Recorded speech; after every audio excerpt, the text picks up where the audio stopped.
శ్రీ గురుభ్యో నమః. ఫిబ్రవరి 5, 2026 గురువారం పంచాంగం.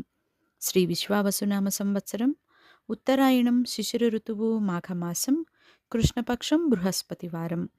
తిథి చవితి రాత్రి 1:56 వరకు, తదుపరి పంచమి.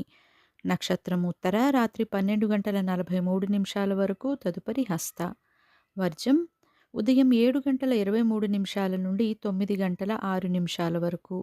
దుర్ముహూర్తం ఉదయం 10:18 నుండి 11:03 వరకు, తిరిగి మధ్యాహ్నం 2:49 నుండి 3:38 వరకు. రాహుకాలం మధ్యాహ్నం 1:30 నుండి 3 గంటల వరకు. శుభ సమయములు ఉదయం 6:23 నుండి 7:24 వరకు, తిరిగి మధ్యాహ్నం 3:57 నుండి సాయంత్రం 5:50 వరకు. ఇది ఈనాటి పంచాంగం. శుభమస్తు.